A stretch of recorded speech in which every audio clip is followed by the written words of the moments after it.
오늘 우리에게 주시는 하나님 말씀은 열왕기상 4장 29절부터 34절까지 말씀입니다.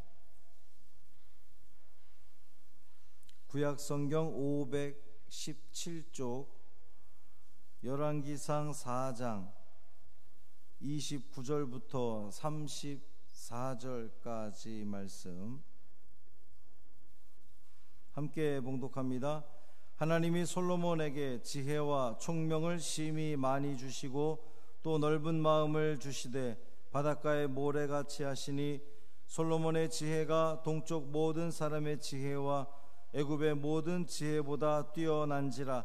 그는 모든 사람보다 지혜로워서 예스라 사람 에단과 마홀의 아들 헤만과 갈골과 다르다보다 나음으로 그의 이름이 사방 모든 사람에 들렸더라. 그가 잠언 3000가지를 말하였고 그의 노래는 1005편이며 그가 또 초목에 대하여 말하되 레바논의 백향목으로부터 담에 나는 우슬초까지 하고 그가 또 짐승과 새와 기어다니는 것과 물고기에 대하여 말한지라. 사람들이 솔로몬의 지혜를 들으러 왔으니 이는 그의 지혜의 소문을 들은 천하 모든 왕들이 보낸 자들이더라. 아멘. 이 말씀 하나님 말씀입니다. 오늘 하루의 삶도 주님과 동행하시는 복 있는 삶이 되시기를 주님의 이름으로 축원합니다. 지난 시간에는 솔로몬에게 지혜와 더불어서 하나님께서 큰 은혜를 주셔서 이 영토 또 다스리는 지역을 많이 주셨음을 우리가 함께 봤는데요, 오늘 본문에서는 그 지혜의 복으로 얻게 된 명성 그리고 솔로몬의 이 탁월한 지혜를 드러내는 이 활발한 저작 활동에 대해서 또 이야기하고 있습니다. 사실 이것은 기브온에서 하나님께서 솔로몬에게 약속하신 바가 있었어요. 내게 지혜롭고 총명한 마음을 주노니 그랬거든요. 근데 오늘 본문 보니까 이 솔로몬이 그렇게 하나님이 주신 지혜와 총명 또 그 넓은 마음 이렇게 주셨다고 나오고 있습니다. 하나님 말씀이 온전히 성취되고 있는 그러한 것을 볼 수가 있어요. 한편 이 지혜라고 하는 것은 이스라엘뿐만 아니라 고대 사회에서 굉장히 중요하게 여겨지는 가치가 지혜였습니다. 이 이방 세계에서는 지혜가 인생의 사람들이 살아가는 그 모든 인생에 있어서 가장 탁월한 통찰력, 성공의 열쇠 이렇게 여겨졌기 때문에 모든 사람들이 특별히 철학을 한다는 사람들 또 이 모든 사람들이 지혜를 얻고자 지혜를 구하고자 했습니다. 지혜 그러면 우리는 생각하기에 이제 도덕적 가치로 여겨지는데 사실 그 당시 사람들은 지혜를 어떤 습득해야 할 어떤 기술적인 특별히 이렇게 관료라든지 뭔가를 다스리는 사람에게는 반드시 갖춰져야 하는 그 기술, 연마해야 하는 기술. 사실 여러분 지혜라고 하는 것이 연마한다고 얻어지는 게 아니잖아요. 물론 책을 많이 읽고 생각을 많이 하고 사색하고 이제 그래서 그것이 좀 나아질 수는 있겠지만 지혜라고 하는 것은 이렇게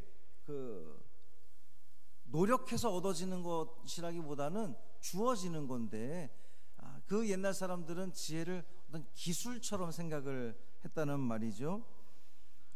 우리는 구약 성경에서 지혜 그러면 하나님과 연관지어서 우리는 생각을 합니다. 여호와를 경외하는 것이 지혜의 근본이다. 우리 성경은 그렇게 이야기하고 있어요.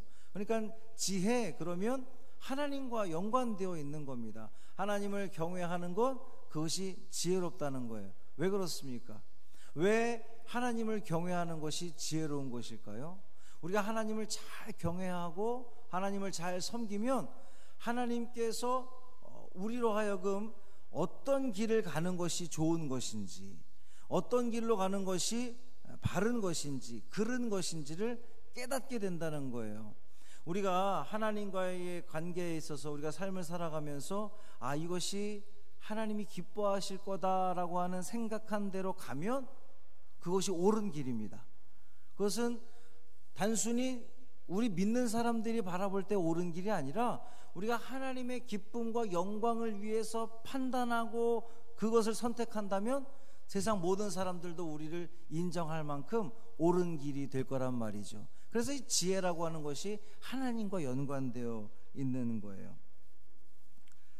뿐만 아니라 하나님의 지혜와 더불어서 솔로몬에게 주신 총명, 하나님께서 지혜와 총명을 주셨다 그러는데 이 총명은 깨닫다, 분별하다, 주의하다 이런 뜻을 가지고 있습니다.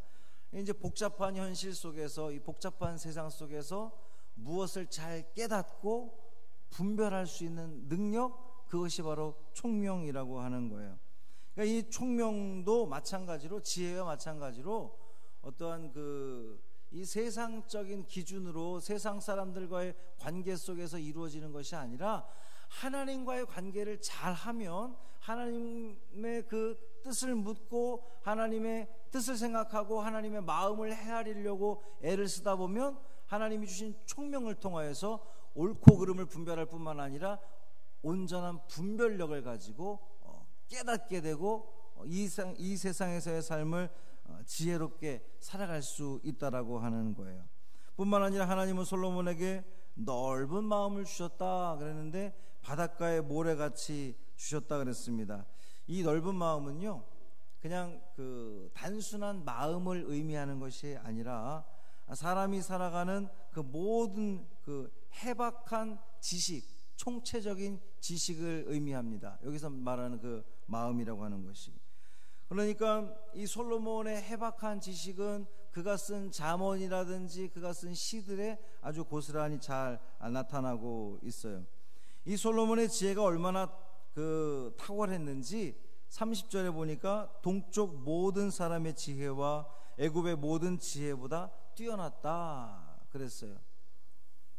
애굽이라고 하는 나라가 어떤 나라입니까? 당대 최고의 나라가 애굽이었습니다.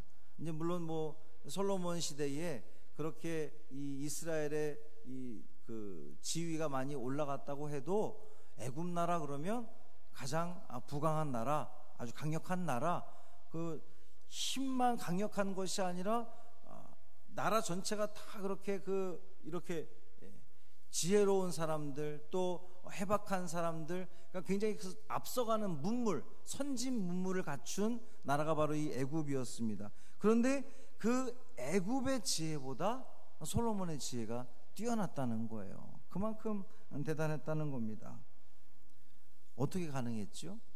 어떻게 솔로몬의 지혜와 총명이 그렇게 애굽 나라, 당대 최고의 나라인 애굽 나라의 지혜보다 뛰어날 수 있었겠습니까? 그가 하나님을 온전히 잘 섬겼기 때문입니다. 당대의 모든 지혜보다 뛰어난 지혜와 총명을 부여받은 것은 하나님께서 솔로몬에게 복 주셨기 때문에, 솔로몬이 하나님과 관계를 온전히 했기 때문에, 여호와를 경외하는 것이 지혜의 근본이라는 것을 솔로몬이 알았기 때문에 하나님을 잘 섬김으로 하나님이 지혜와 총명을 더하여 주셔서 세상 그 모든 어떤 지혜보다도 뛰어난 지혜를 얻도록 지혜롭게 해주셨다라고 하는 거예요.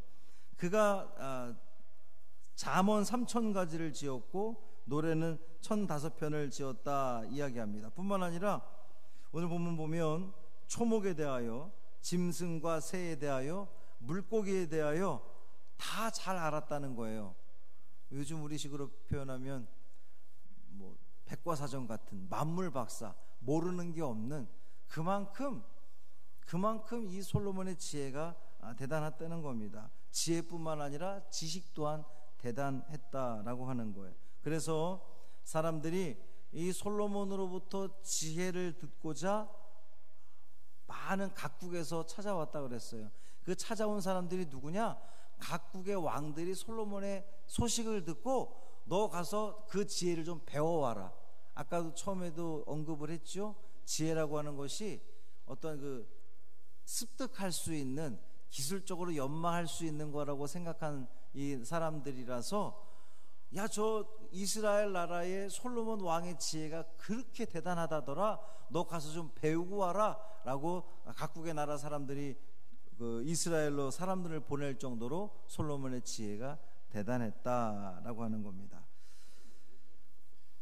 그래서 하나님이 주신 그 지혜와 총명함 때문에 이 이스라엘 나라는 역사상 가장 부강했던, 솔로몬 시대 가장 화려했던 황금기를 누렸음을 우리는 알 수가 있습니다. 그리고 그 이유가 솔로몬이 철저히 하나님을 섬기려고 하고 또 하나님 말씀에 성실히 지키려고 애썼던 그 믿음 때문에 하나님이 그 믿음을 귀히 보시고 또 일천번제를 드리는 그 마음을 귀히 여기셔서 하나님께서 솔로몬에게 마음껏 부어주시는 은혜 때문이었다라고 하는 거죠.